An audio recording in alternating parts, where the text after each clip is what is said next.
Hi friends, வணக்கம். நம்ம இப்போ என்ன பார்க்க போகிறோன்னா, பழைய துணிக்கு சாயம் போடுவது எப்படிங்கிறத பார்க்க போகிறோம். வாங்க வீடியோக்குள்ளே போகலாம். தேவையான பொருள்: உப்பு, சாயப்பொடி, சுடு தண்ணி போட்டு வச்சுருக்கேன். அதில் கொஞ்சம் உப்பு அள்ளி போட்டுக்கணும். கல் உப்பு போட்டுக்கோங்க.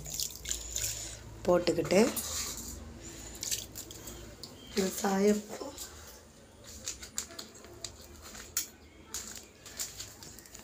கல் உப்பு போட்டுக்கிட்டு சாயப்பொடியை கட் பண்ணி அது தேவையான அளவை கொட்டிக்கணும். அந்த போட்டோன்னே ப்ளூ கலர் மாறுது. நமக்கு எவ்வளோ தேவையோ அதை போட்டுக்கணும்.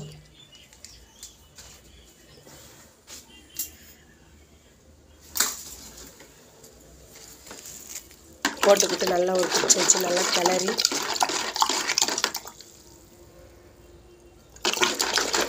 நல்லா அந்த உப்பு பாருங்கள் புகையாக வருது. நல்லா கரைஞ்சோன்னே இந்த சுடிதார் தான் வெளுத்து போச்சு. இடல கலர் அப்படியே மங்கின மாதிரி இருக்குது. அதனால் இதை நான் சாயம் முக்கி நான் இப்போ எடுக்கப்பேன். வாங்க பார்க்கலாம். இந்த முக்கிறேன்.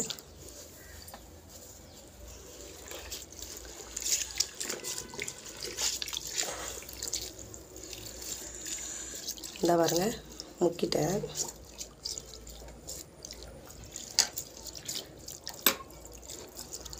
இதை முக்கி உடனே எடுத்துடக்கூடாது.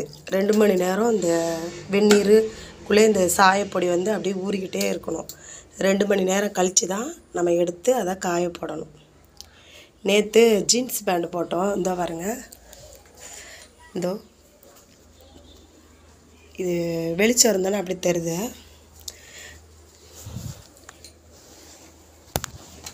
இந்த பாருங்கள், நல்லா பிளாக் கலராக இருக்குது பாருங்கள். இது வெளுத்து போய் இருந்தது நல்லா பிளாக் கலராக சாயம் போட்டு எடுத்தோன்னே இருக்குது பாருங்கள். நீங்களும் உங்களுக்கு ஏதாவது சாயம் போயிடுச்சுன்னா இதே மாதிரி கடையில் போய் வாங்கி போட்டு பாருங்கள், யூஸ்ஃபுல்லாக்குங்க. இந்த வீடியோ பிடிச்சிருந்துன்னா லைக் பண்ணுங்கள், ஷேர் பண்ணுங்கள், கமெண்ட் பண்ணுங்கள், சப்ஸ்கிரைப் பண்ணுங்கள். வணக்கம். மறந்துடாமல் இந்த பெல் பட்டனை கிளிக் பண்ணுங்கள். வணக்கம், பாய்.